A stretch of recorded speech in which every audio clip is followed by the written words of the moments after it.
Alhamdulillahi Rabbil Alamin. Wassalatu wassalamu ala asyrafil anbiya'i wal mursalin. Sayyidina wa maulana Muhammadin wa ala alihi wa sahbihi wa man tabi'ahum bi ihsanin ila yaumiddin. Amma ba'du ayyuhal ikhwah, azanillahu wa iyyakum jami'an. Bersyukur kepada Allah, alhamdulillah, tak terasa sudah pertemuan yang ketujuh. Mudah-mudahan menjadi pertemuan yang diberkahi dan bermanfaat untuk perjalanan hidup kita dan perjuangan kita ke depan. Mengawali sesi yang ketujuh ini, izinkan saya untuk memberikan apresiasi sekaligus juga pandangan atas pertanyaan yang disampaikan. Yang pertama dari saudari Poppy Novita, pengukuran orang munafik dan orang beriman bisa dilakukan dengan indikator dalam ayat-ayat Al-Quran. Berdasarkan 3 kisah perang ini, apakah ini bisa dijadikan ukuran kemunafikan dan keimanan pada kondisi tidak perang? Terima kasih atas pertanyaannya, barakallahu fiik. Yang pertama, ukuran keimanan dan kemunafikan itu berlaku secara umum, baik pada saat situasi perang maupun situasi tidak dalam kondisi perang. Yang justru ingin disampaikan adalah kalau kemarin kita sajikan bagaimana orang beriman memandang dan bersikap terhadap pasukan multinasional yang hendak menyerang Madinah, dan bagaimana pandangan dan sikap orang munafik, itu adalah salah satu saja, salah satu contoh. Oleh karena itu saya kira ada satu PR besar bagi masing-masing kita untuk bisa mengevaluasi diri. Misalkan ada satu kitab berjudul Nidaur Rahman li Ahlil Iman. Panggilan Ar-Rahman kepada orang yang beriman. Lebih dari 99 ayat dikupas di dalam kitab itu, dan kitab itu adalah mengumpulkan ayat-ayat yang diawali dengan Ya ayyuhalladzina amanu. Jadi ayat-ayat yang menyeru kepada orang-orang beriman. Isinya bisa perintah, isinya bisa larangan. Nah, itu kalau diinventarisir dan kemudian dibuat peta, lalu kemudian bisa dijadikan sebagai alat kita untuk bercermin. Katakan misalkan dari 99 ayat itu akan keluar 200 indikator keimanan seseorang, misalkan, baik dalam bentuk perintah maupun perbuatan. Mungkin kita bisa checklist mana yang sudah ada pada kita, mana yang belum. Begitu pula tentang orang-orang munafik. Ada yang secara khusus disebut dalam surat Al-Munafikun. Tetapi banyak di dalam ayat-ayat yang lain yang menjelaskan tentang orang munafik. Dari awal surat Al-Baqarah saja, 3 golongan sudah diketengahkan. Ayat 1 sampai dengan 5 bicara tentang orang beriman, orang bertakwa. 6-7 bicara tentang orang kafir, 8-20, 8 sampai 20 bicara tentang orang munafik. Saya kira pertanyaan ini penting, mendorong kita untuk kemudian kita bisa mengevaluasi diri dengan menjadikan Al-Quran sebagai cermin. Ketika kita melihat apakah pada diri ini ada kemunafikan ataukah. Tapi catatan yang ingin disampaikan adalah bahwa munafik itu disebutkan oleh Syekh Dr. Saleh Fauzan dalam kitab Tauhidnya pada jilid yang ketiga, itu ada 2. Ada nifak i'tiqadi, ada nifak amali. Ada nifak dari sisi perbuatan, ada nifak dari sisi keyakinan dengan seluruh penjelasannya. Saya kira nanti kemudian juga harus dipilah itu. Baik, kemudian pertanyaan yang ketiga dari Saudara Sayadi atau Bapak Sayadi. Afan tanya, bagaimana untuk mensikapi situasi ketika keluarga kita kekurangan hingga kita memilih untuk bekerja, untuk hingga akhirnya tidak berdakwah di masyarakat karena sibuk bekerja. Apa itu juga sama dengan orang yang minta izin kepada Rasulullah SAW dengan mengatakan inna buyutana au.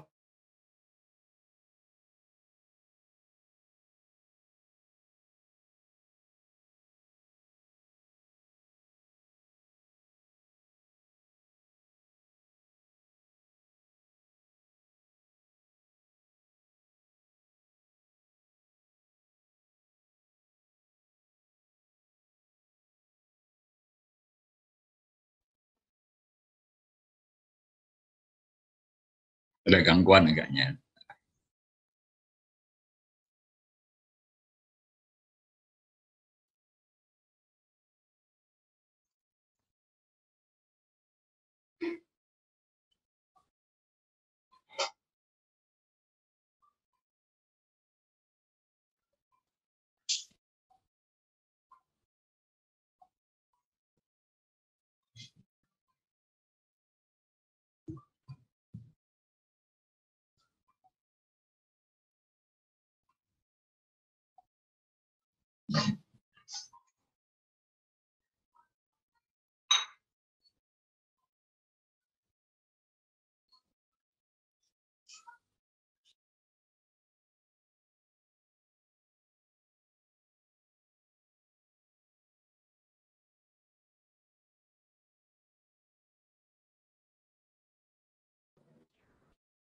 Mohon maaf, wifi di rumah tiba-tiba mati nih.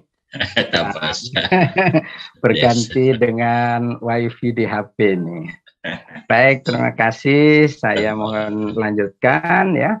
Jadi tidak dengan serta-merta saya kira kita mengatakan seperti tadi.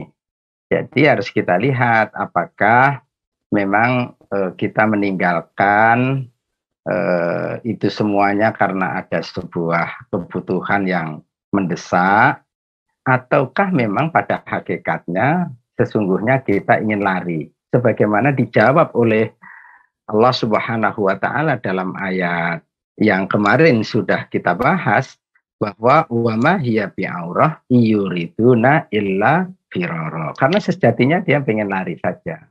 Kemudian juga yang kedua saya kira berdakwah itu juga harus kita maknai bagaimana kita menghadirkan nilai-nilai Islam itu pada diri kita. Ketika nilai-nilai Islam itu hadir dalam diri kita, dalam keseharian kita, dalam bentuk disiplin bekerja, dalam bentuk bertanggung jawab, amanah, jujur, dan lain sebagainya, itu akan menjadi dakwatan somitatan ilal Islam. Akan menjadi dakwah yang tidak harus pakai kata-kata untuk orang kemudian tertarik dengan Islam. Kemudian juga ada aspek lain. Dakwah itu juga bisa dilakukan di tempat di mana kita bekerja. Misalkan ada istilah dakwah fardiyah. Kita dengan berbincang, mengajak kawan untuk disiplin, mengajak kawan untuk tertib melaksanakan ibadah sholat 5 waktu, dan lain sebagainya. Saya kira tetap semua medan bisa kita jadikan sebagai medan kita untuk berdakwah. Wallahu a'lam bishawab. Kemudian ya satu lagi soal ini ya, ada satu hal yang cukup menarik karena memang ini juga bertingkat. Orang tidak bisa dihukumi dengan sama antara satu dengan yang lain. Satu kisah misalkan ya, ada dai Dewan Dakwah yang ditugaskan di perbatasan Indonesia dengan Timor Leste. Waktu itu Ustaz Syuhada, Ketua Umum Dewan Dakwah, sedang menengok mereka dan berjumpalah dengan salah satu dai yang ternyata dia berada di satu titik yang sangat sulit untuk mendapatkan sesuatu. 10 hari dia tidak ketemu makanan layaknya makan biasa, tapi dia memakan dedaunan. Waktu itu Ketua Umum Dewan Dakwah merasa bersalah dan kemudian menyarankan mereka untuk pindah ke tempat yang agak ramai lah, tempat agak kota begitulah. Tapi apa kemudian jawaban anak muda ini? Anak muda ini mengatakan, Ustadz, tolong jangan pisahkan saya dengan Allah. Karena selama 10 hari saya tidak ketemu makanan yang seharusnya, dan saya menikmati memakan dedaunan, saya sehat. Saya merasa dekat sekali dengan Allah. Ada hal-hal yang memang harus dalam sejarah selalu Islam ini dibawa oleh mereka-mereka di atas rata-rata memang. Tidak selalu kadang-kadang dalam situasi normal. Juga banyak kisah-kisah di lapangan. Kisah-kisah di lapangan ketika selalu berhadapan antara kebutuhan atau keperluan yang harus diselesaikan di rumah tangga dengan panggilan tugas dakwah di lapangan. Ada misalkan tidak punya apa-apa, kemudian dia pun kemudian berangkat menunaikan tugas. Setelah itu dia hanya bisa mengadu sama Allah. Ya Allah, tugasmu sudah saya tunaikan. Tetapi kami, keluarga, anak dan istri yang menjadi tanggung jawab saya sedang tidak punya apa-apa. Engkau maha pemberi rezeki ya Allah. Cukup. Alhamdulillah, mungkin karena dekatnya luar biasa, ada saja sesuatu yang Allah berikan dari jalan yang tidak disangka-sangka. Wallahu a'lam bishawab. Kemudian yang berikutnya, mohon izin bertanya, benarkah segala yang tertulis dalam dan disampaikan oleh Allah Ta'ala dalam Al-Quran dan semua yang telah Rasulullah lewati ataupun dalam hadis semua merupakan pelajaran besar untuk kita umat di zaman sekarang ini? Saya kira jawabannya iya, karena Al-Quran itu adalah hudan, karena Al-Quran itu adalah petunjuk, dan posisi hadis terhadap Al-Quran ada kalanya merinci, ada kalanya menjelaskan sesuatu yang lebih global, ada yang kemudian lebih menjelaskan operasionalnya, dan seterusnya. Semuanya adalah petunjuk bagi orang yang beriman. Lalu bagaimanakah cara kita mengingatkan kembali kepada seluruh umat untuk kembali dapat bersatu dan mempelajari bahkan mengikuti segala strategi di zaman ini yang sudah keberadaannya tidak jauh berbeda dengan masa perjuangan Rasulullah dahulu. Apakah karena kita hidup di akhir zaman yang ujian serta fitnahnya jauh lebih dahsyat? Mohon pencerahannya dan arahannya. Saya kira begini, saya meyakini bahwa semakin tinggi keimanan seseorang berbanding lurus dengan ujian yang akan dihadapinya. Begitulah Rasulullah Shallallahu Alaihi Wasallam menyebutkan, seberat-berat ujian adalah mereka ujian yang diberikan kepada para nabi dan rasul. Di kalangan para nabi dan rasul pun juga berkelas. Ada mereka di antara mereka yang dikategorikan sebagai ulul azmi. Nah, salah satu indikator kenapa disebut sebagai ulul azmi karena beratnya ujian yang dihadapi.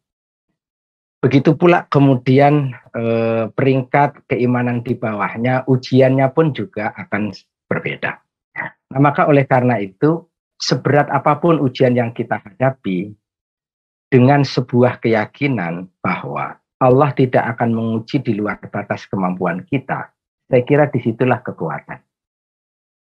Dan saya meyakini bahwa ujian yang kita hadapi ini tidak lebih berat daripada ujian yang dihadapi oleh baginda Rasul, karena keimanan kita juga tidak lebih baik daripada keimanan Rasulullah Shallallahu Alaihi Wasallam. Tetapi sekali lagi, la yukallifullahu nafsan illa wus'aha. Persoalannya sebenarnya bukan pada ujiannya itu.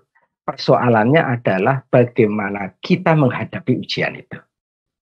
Bagaimana kita menghadapi ujian itu. Itu saya kira yang paling pokok. Kemudian pertanyaan yang berikutnya, yang terakhir adalah bagaimana caranya supaya kita selalu husnudzon pada Allah, dan apapun yang Allah berikan, kita benar-benar yakin bahwa itu baik bagi kita dan Allah ingin mensyukuri. Maaf Ustaz, jazakumullahu khairan.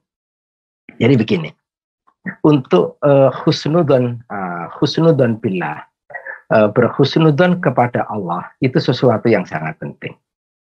Untuk membangun membangun husnudzon itu salah satunya adalah kita tingkatkan pemahaman kita, penghayatan kita tentang tauhidul asma was sifat. Tauhidul asma was sifat.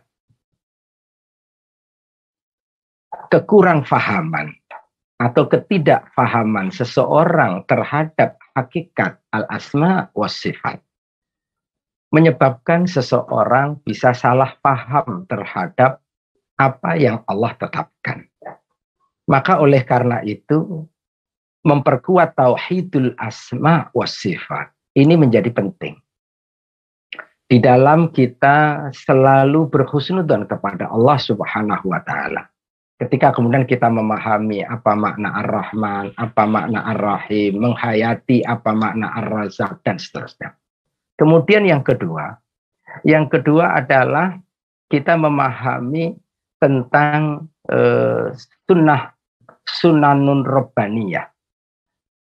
Sunnah-sunnah Rabbaniyah yang sudah kita sampaikan di dalam peta dakwah Rasulullah SAW. Kalau pertanyaannya adalah kenapa para sahabat itu cukup kuat pertahanannya menghadapi segala ujian? Basicnya adalah husnudzon billah. Kenapa mereka bisa husnudzon billah? Mereka husnudzon billah disebabkan karena mereka cukup memahami dan dididik oleh Rasulullah SAW untuk memahami tentang sunnah Rabbaniyah. Maka oleh karena itu memahami sejarah para nabi dan rasul, para sahabat, orang-orang soleh itu menjadi penting. Karena dari situlah kemudian kita akan memahami tentang sunnah-sunnah Rabbaniyah itu. Wallahu a'lam bishawab. Itulah yang bisa diberikan komentar atas beberapa pertanyaan yang sudah disampaikan. Selanjutnya insya Allah hari ini kita akan sampaikan materinya cukup banyak memang, tapi insya Allah kita akan sampaikan pengantar saja. Nanti silahkan untuk bisa didalami ya, karena waktu kita yang terbatas. Hari ini insya Allah kita akan membahas satu topik urgensi dan profil generasi teladan. Ringkasan materinya sekurang-kurangnya ada 4 poin ya, ada 4 poin. Pertama, eksistensi generasi teladan adalah sesuatu yang penting dalam sebuah bangunan peradaban. Karena kepadanya generasi berikutnya akan berkiblat. Dalam pandangan Islam, generasi Rasulullah SAW bersama para sahabatnya adalah generasi teladan. Itulah yang kita kenal dengan khairul qurun, atau itulah yang kita kenal dengan khairun nas. Kemudian yang kedua, teladan dalam segala hal, baik dalam memahami, mengamalkan, dan bahkan dalam mendakwahkan Islam. Baik pada diri, keluarga, masyarakat, maupun dalam konteks berbangsa dan bernegara. Jadi keteladanan yang dimaksud saya kira meliputi segala hal. Yang ketiga, di tengah upaya para pihak dalam menafsirkan ayat suci Al-Quran secara bebas sesuai dengan situasi, kondisi, dan tujuan keduniaan yang ingin dicapai, maka mempelajari dan meyakini bahwa zaman keemasan Islam ada pada generasi pertama umat ini, yakni generasi Rasulullah dan para sahabat, sebagaimana petunjuk Al-Quran dan hadis adalah sebuah keniscayaan. Ini penting karena nanti akan ada pembahasan dan bahkan lahir di buku-buku teks tentang zaman keemasan. Dan zaman keemasan Islam banyak yang kemudian dikutip itu adalah abad keempat atau abad ketiga keempat Hijriah dengan segala indikator zaman keemasan. Dan sebenarnya itu adalah lebih merupakan kesimpulan yang dibangun oleh para pemikir Barat. Dalam konteks Islam, zaman keemasan itu adalah di generasi pertama. Kemudian generasi kedua dan generasi ketiga. Yang keempat, bahwa telah menjadi fakta terjadi berbagai fitnah di masa para sahabat dari sejak wafatnya Rasulullah hingga masa kekhalifahan Ali bin Abi Thalib. Sekurang-kurangnya sampai di sini kami menyebutkan, dan sebenarnya nanti sampai ke Hasan, sampai ke sahabat Husain dan seterusnya. Karena itu memiliki dasar pandangan bahwa para sahabat adalah orang-orang yang mulia dan dimuliakan oleh Allah Subhanahu wa Ta'ala. Namun para sahabat secara individu tidak maksum dan mencermati gerakan penyebar fitnah pada masa itu adalah sesuatu yang penting. Oleh karena itu, di dalam sesi ini saya menyertakan sejumlah ayat, hadis maupun pandangan para ulama terkait dengan sahabat dengan satu maksud agar supaya bangunan ini kuat di generasi kita, kuat di anak-anak kita, sehingga kemudian nanti tidak begitu mudah untuk menerima propaganda yang mencoba untuk menghancurkan Islam dengan cara menghancurkan generasi terbaik umat ini, yaitu generasi para sahabat. Sekaligus juga bagaimana memandang fitnatul kubro yang terjadi, berbagai polemik yang terjadi di tengah para sahabat pada masa itu. Tentu ini adalah tema yang besar, tema yang sangat luas, tapi sekurang-kurangnya hari ini adalah kita menghantarkan. Kemudian Bapak dan Ibu, eksistensi khairul qurun, bagaimana tadi di kesimpulan materi ini kita sampaikan, eksistensi khairul qurun ini penting karena Islam ini sangat kokoh, bukan saja hadir dalam tataran teoritis, tapi juga Islam itu sebagaimana yang sudah kita bahas hadir dalam bentuk teladan, praktek, bagaimana mengamalkan Quran secara individu, itu ada pada diri Rasulullah SAW. Jadi kita itu, Islam itu, umat Islam mewarisi dua, ilman wa amalan. Mewarisi konsep dan juga mewarisi keteladanan, prakteknya. Nah, di dalam Islam, keteladanan itu bukan hanya pada perseorangan, yaitu pada diri Rasulullah SAW, laqad kana lakum fi Rasulillah uswatun hasanah, tetapi juga keteladanan pada satu fase generasi. Itulah generasi Rasul dan para sahabat, itulah generasi tabi'in, itulah generasi tabi'in, yang memang secara nas Al-Quran maupun juga hadits memiliki dasar yang kuat. Untuk itu kita jadikan sebagai sebuah kiblat, sebagai sebuah keteladanan. Nah, saya kira ini penting, dan inilah nikmat besar Islam ini. Jadi Islam ini selain lahir dalam bentuk hadir kepada kita dalam bentuk ajaran, tapi juga dalam bentuk praktek. Ya. Teladan itu baik perorangan maupun juga generasi. Kemudian juga menjaga kemurnian pemahaman Islam. Sebagaimana kita sama-sama tahu, Al-Quran itu diturunkan oleh Allah, inna nahnu nazzalna dzikra wa inna lahu lahafidun. Allah lah yang menurunkan Al-Quran dan Allah lah yang menyatakan Allah menjaganya. Menjaga Al-Quran itu lafdzon wa makna. Ya lafadznya, ya maknanya. Maka Allah jaga Al-Quran itu dari penafsiran. Bahkan sampai pada tingkat maknanya sampai pada tingkat juga penafsirannya. Nah, oleh karena itu bangunan Islam itu sebenarnya sangat kokoh. Walaupun sekarang ini banyak pihak yang ingin menggugat tentang otoritas para ahli tafsir ya, dengan kitab-kitab tafsir yang ada.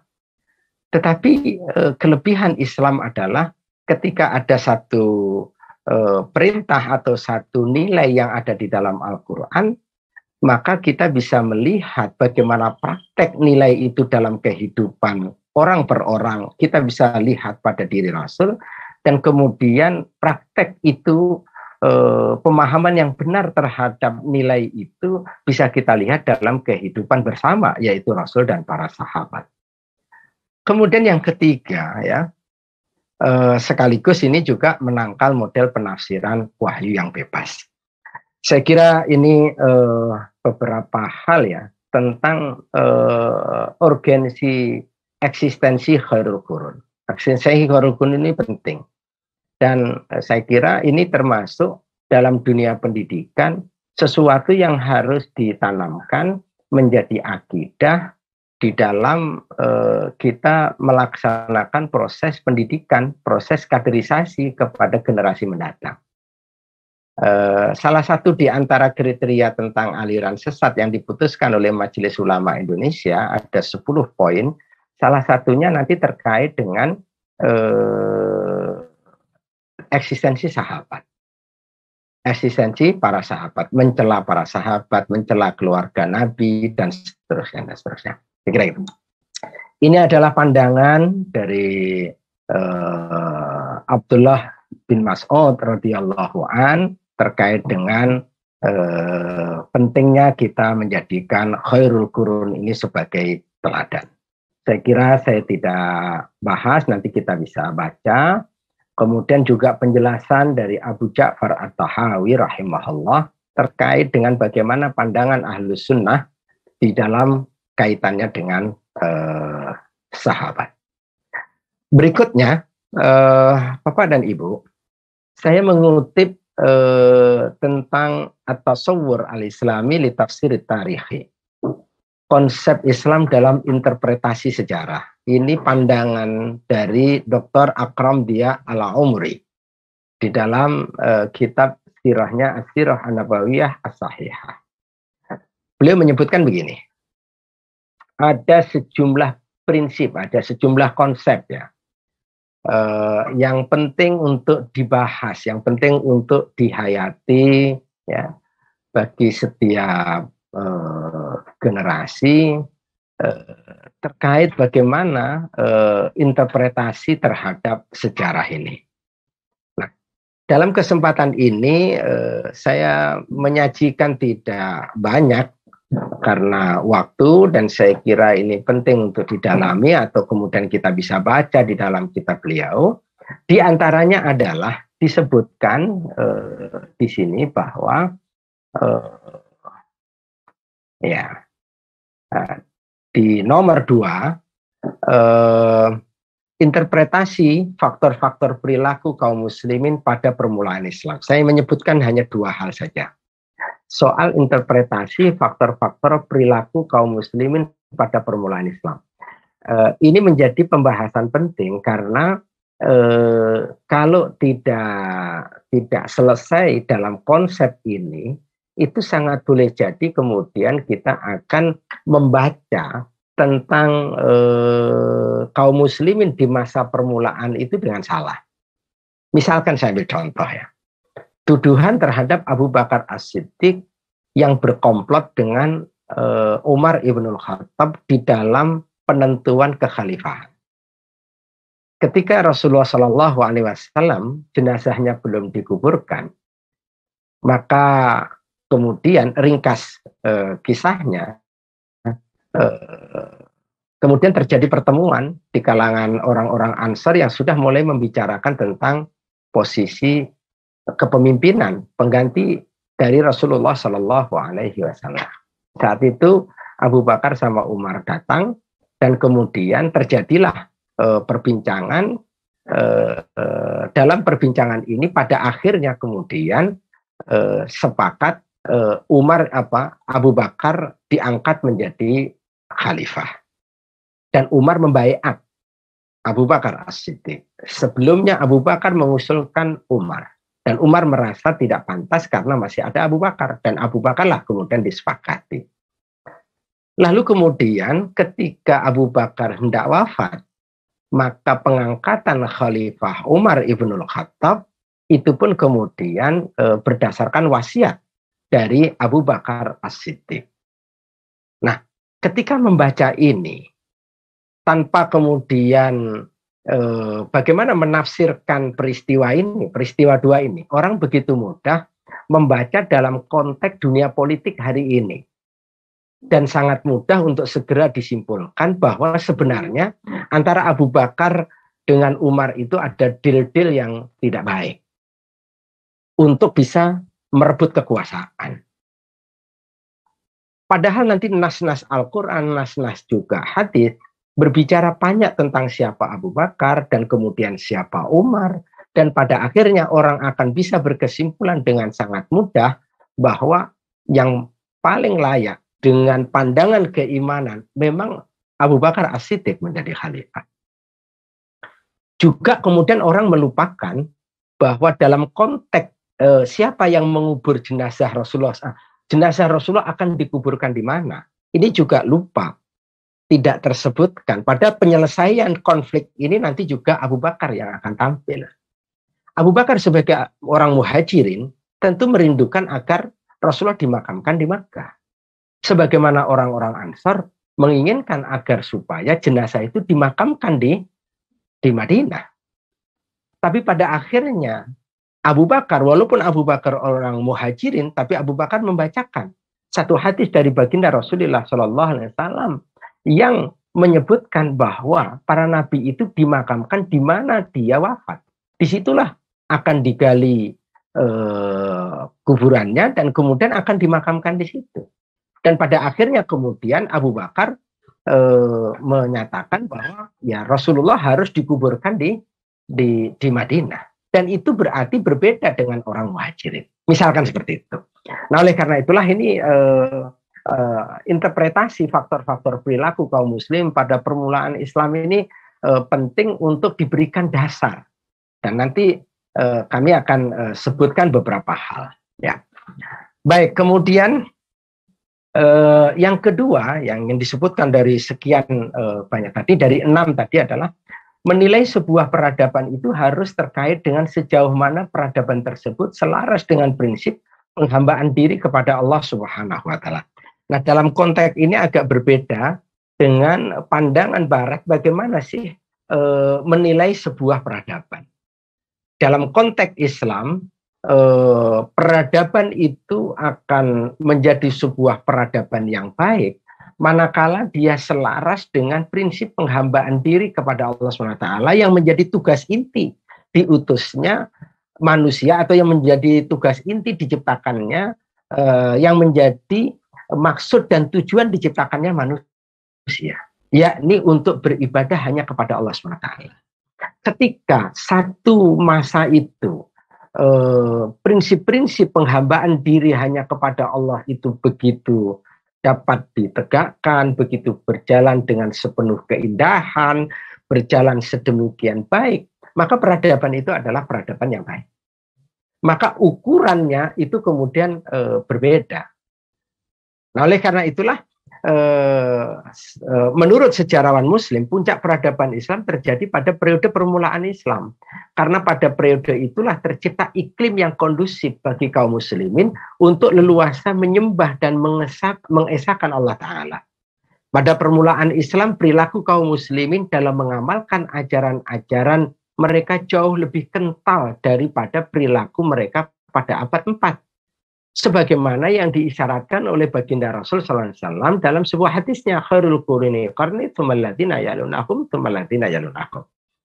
Nah, ini pandangan dari Dr. Dia Al-Umuri. Dia Al-Umuri berpandangan bahwa periode zaman puncak peradaban Islam itu adalah pada awal umat ini. Awal sejarah Islam ini. Itulah saya kira titik-titik perubahan yang harus kemudian kita bisa fahami dengan baik. Nah, sementara beliau mengutip ada sejarawan Barat bahwa kurun abad 4 merupakan puncak peradaban karena indikatornya adalah kejayaan dan keberhasilan Islam di bidang materi tidak terjadi pada periode permulaan Islam, melainkan pada kurun abad ketiga maupun abad keempat. Jadi memang perbedaannya adalah pada ukurannya. Nah, ini lebih melihat ukuran materi. Kemudian kalau sejarawan Muslim melihatnya lebih pada ukuran bagaimana maksud dan tujuan diciptakannya manusia itu betul-betul bisa terjadi, bisa terlaksana dengan baik, maka sesungguhnya itu adalah sebuah zaman yang ideal. Selain kemudian disebutkan oleh Nabi tentang sebaik-baik kurun. Baik, maka oleh karena itu, Bapak dan Ibu, ini saya ingin begini, ingin menyampaikan rekomendasi ya. Mungkin rekomendasi atau pandangan. Menurut hemat kami ini, menurut hemat saya ini, untuk generasi ke depan ini, perlu betul diberikan ruang yang cukup, kesempatan yang cukup untuk mereka bisa memahami dan menghayati tentang kemuliaan para sahabat sebagai generasi yang ideal itu. Nah, itu bisa dibangun dari satu, menjelaskan tentang kemuliaan sahabat yang disebutkan di dalam Al-Quran. Yang kedua, kemuliaan sahabat yang disebutkan dalam hadis. Yang ketiga, pandangan ulama tentang kemuliaan dan tingkatan para sahabat. Untuk tiga hal ini, sebagai informasi awal, saya sudah coba untuk menyajikan. Nanti bisa dikembangkan, bisa merujuk dalam ayat-ayat yang lain ya. Misalkan nanti pada surat Al-Fatih, kemudian surat Al-Hasyr, kemudian surat Al-Fatah lagi, surat At-Taubah, surat At-Tahrim ya. Ini keutamaan sahabat yang disebutkan dalam kitab suci Al-Quran. Kemudian juga keutamaan sahabat yang disebutkan dalam hadis. Misalkan, dalam hadis yang disepakati kesahihannya oleh Imam Al-Bukhari dan Imam Muslim misalkan. Rasulullah SAW bersabda, janganlah kalian mencela seorang pun di antara para sahabatku. Ini pesan Nabi. Rasulullah mewanti-wanti agar kita tidak mencela para sahabat beliau. Karena sesungguhnya apabila seandainya ada salah satu di antara kalian yang bisa berinfak emas sebesar gunung Uhud, maka itu tidak bisa menyaingi infak salah seorang di antara mereka, di antara para sahabat. Yang hanya sebesar segenggaman tangan atau bahkan setengahnya saja. Ini apresiasi Nabi dalam sebuah hadis yang disepakati kesahihannya oleh Imam Al-Bukhari dan Imam Muslim tentang sahabat. Kemudian juga misalkan ya, tadi saya menyebutkan terkait dengan ayat Al-Quran ya, dari sekian beberapa ayat ini, misalkan ayat 100 dari surat At-Taubah.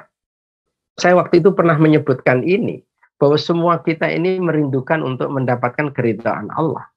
Dan pada akhirnya merindukan juga untuk Allah masukkan kita ini ke dalam jannahnya, ke dalam surganya. Kalau itu yang menjadi kerinduan kita, di antara jalan yang harus kita tempuh adalah jalan mengikuti as-sabiqun al-awwalun. As-sabiqunal awwalun ya Rasul dan para sahabat. Maka oleh karena itu hadirnya generasi ini penting, dan penting anak-anak kita, generasi muda kita berikan penjelasan, penghayatan terhadap nas-nas ayat, nas-nas Al-Quran maupun nas-nas hadis terkait dengan kemuliaan para sahabat. Begitu pula juga pandangan para ulama. Al-Hafidh Ibnu Hajar Al-Asqalani, ini fikihnya Syafi'i. Beliau punya pandangan. Ya. Kata beliau, Ahlus Sunnah wal Jamaah sepakat untuk menyatakan bahwa semua sahabat itu adil. Tidak ada orang yang menyelisih dalam hal itu, melainkan orang-orang yang menyimpang dari kalangan ahlu bid'ah. Itu kata Ibnu Hajar Al-Asqalani. Begitu pula juga Imam Al-Qurtubi, Imam Ibnu Salah juga menyampaikan hal. Imam An-Nawawi rahimahullah juga menyampaikan itu. Semua sahabat adalah orang yang adil, baik yang terlibat dalam fitnah. Ini catatan nanti, ini ada pembahasan lebih rinci lagi nanti, baik yang terlibat dalam fitnah maupun tidak. Ini berdasarkan kesepakatan para ulama yang layak untuk diperhitungkan pendapatnya. Nah, semua ini nanti kemudian kita bisa lihat ya pandangan-pandangan para ulama terkait dengan hal ini. Nah, oleh karena itulah termasuk kemudian juga tingkatan-tingkatan ya, tingkatan-tingkatan para sahabat. Karena itu Bapak dan Ibu, sahabat semuanya, kalau kemudian ya kita melihat dihadirkan tentang polemik yang terjadi di masa sahabat, di antaranya adalah saya menyebutkan ini pembunuhan Khalifah Utsman bin Affan. Perang Jamal terjadi tahun 36 Hijriah. Perang Siffin terjadi tahun ke-37 Hijrah. Perang Nahrawan nanti melahirkan di sini kelompok Khawarij tahun 38. Bahkan sampai pembunuhan Khalifah Ali bin Abi Thalib tahun 40 Hijriah. Peristiwa-peristiwa ini yang disebut sebagai fitnah, fitnatul kubra. Ini kemudian terjadi dan kita baca tentu dengan sudut pandang, dengan dasar-dasar bagaimana membaca peristiwa ini semuanya. Nah, di antara yang penting untuk kemudian kita kuatkan terlebih dahulu dasar di dalam kita membaca dan kemudian kita memahami tentang peristiwa ini adalah tadi bagaimana ayat-ayat Al-Quran, bagaimana hadis Nabi, bagaimana pandangan para ulama. Maka oleh karena itu menyajikan peristiwa fitnah ini saja tanpa kemudian memberikan pegangan bagaimana seharusnya kita memandang dan bersikap, itu hanya akan menimbulkan fitnah baru. Maka kemudian disebutkanlah bagaimana mensikapi polemik di antara para sahabat ini. Misalkan Syekh Muhammad bin Shalih Al-Utsaimin rahimahullah menyampaikan. Nanti kita bisa baca. Kemudian juga beliau juga menyebutkan tentang keterjagaan para sahabat dengan argumentasi, beberapa argumentasi yang beliau sampaikan. Sampai kemudian pada akhirnya berkesimpulan bahwa berdasarkan pertimbangan-pertimbangan itulah maka perbuatan sebagian mereka yang diingkari karena salah adalah sangat sedikit dan tenggelam dalam lautan kebaikan mereka. Hal itu dikarenakan mereka sebaik-baik manusia setelah para nabi dan juga orang-orang terpilih di antara umat ini. Yang menjadi umat paling baik. Belum pernah ada dan tidak akan pernah ada satu kaum yang serupa dengan mereka. Inilah pentingnya khairul qurun itu. Sekali lagi, karena kejayaan Islam, keutamaan Islam, selain memang kita dihadirkan sebuah tata nilai yang sangat indah, yang sangat mulia, tapi juga dihadirkan keteladanan. Bahkan keteladanan itu bukan hanya pada individu, tetapi juga pada generasi. Soal bahwa kemudian memahami peristiwa-peristiwa itu secara rinci pada peristiwanya. Misalkan Perang Jamal, bagaimana mengurainya. Misalkan Perang Nahrawan, bagaimana mengurainya. bagaimana tentang perang Siffin, bagaimana mengurainya. Itu nanti ada penjelasan. Dan sekali lagi, saya merekomendasikan kepada kita semuanya untuk bisa membaca buku ini. Buku tentang Uqbah Minat Tarikh yang ditulis oleh Dr. Utsman bin Muhammad Al-Khamis, yang diterjemahkan dalam bahasa Indonesia dengan inilah faktanya, meluruskan sejarah umat Islam sejak wafatnya Nabi SAW hingga terbunuhnya Al-Husain, yang diterbitkan oleh Pustaka Imam Syafi'i. Jadi bukan hanya kemudian dihadirkan disampaikan tentang peristiwa fitnah itu, tetapi kemudian juga ada penjelasan sehingga kita punya pandangan, ya, pandangan yang berbasis pada Al-Quran, berbasis pada Sunnah, berbasis para bimbingan para ulama, orang-orang yang saleh, sehingga kemudian kita punya pandangan dan sikap yang benar di dalam menghadapi atau membaca peristiwa masa lalu. Akhirnya di ujung ini izinkan saya untuk bisa menyampaikan ulasan, ya, kilas balik, ya, dari apa yang kita sampaikan dalam 7 pertemuan. Dari awal kami sudah menyampaikan dalam konteks pengantar tentang urgensi studi sirah nabawiyah secara khusus adalah untuk dakwah. Sekurang-kurangnya ada 4 poin. Nah, dalam konteks ini disampaikan dan saya kira saya merasa itu penting untuk disampaikan. Karena apa? Karena umat ini harus kita berikan atau kita hadirkan contoh-contoh teladan, kisah-kisah teladan di masa lalu zaman keemasan ini. Kemudian setelah itu kita masuk menyamakan persepsi terlebih dahulu sebelum membahas tentang dakwahnya, tentang diri Rasulullah SAW, karena benarnya pandangan kita tentang sosok dai ideal, itu penting. Lalu jelas 2 kali pertemuan kita membicarakan itu, karena kita samakan dulu persepsi kita tentang sosok yang ideal, dai yang ideal itu. Kemudian yang kedua baru kemudian kita berbicara tentang realita masyarakat yang dihadapi oleh Nabi, yaitu masyarakat jahiliyah. Sayang waktu itu kita tidak cukup mengeksplor tentang jahiliyah karena waktu itu terbentur karena materi sebelumnya belum selesai. Kita belum cukup menjelaskan tentang masyarakat jahiliyah ini. Gimana itu masyarakat jahiliyah itu? Tapi kemudian setelah itu jelas, kemudian agar supaya kita punya gambaran tentang bagaimana kita bisa menteladani Rasulullah dalam berdakwah, maka kemudian disampaikanlah peta dakwah dan awamilun najah fi da'wati Rasul sallallahu alaihi wasallam. Jadi unsur-unsur, faktor-faktor keberhasilan dalam dakwah Rasulullah sallallahu alaihi wasallam. Agar kemudian kita punya gambaran, sosok dai idealnya seperti ini, masyarakat yang dihadapinya itu adalah jahiliyah, maka Rasul membangun masyarakat itu dengan langkah-langkah seperti ini. Kemudian pertemuan-pertemuan berikutnya adalah lebih memberikan bobot, lebih mengulas tentang awamilun najah fi da'wati Rasul sallallahu alaihi wasallam. Misalkan kemarin kita membahas tentang tentang fakta kemenangan, ya, tentang hakikat kemenangan. Lalu kemudian kita sebutkan itu semuanya adalah di dalam rangka untuk menguatkan pembahasan tentang awamilun najah fi da'wati Rasul sallallahu alaihi wasallam. Nah, tema hari ini memang tidak begitu sepenuhnya sambung dengan 6 yang sebelumnya, tetapi perlu kami sampaikan ini karena disinilah titik rawan. Ghazul Fikri itu banyak menyentuh pada wilayah ini. Selain pada wilayah sirah Nabi itu sendiri, tetapi juga banyak yang masuk pada sirah sahabat. Memang sayangnya tidak banyak cukup sejarawan Muslim yang begitu dengan data-data yang kuat menghadirkan tulisan-tulisan terkait dengan Fitnatul Kubra ini.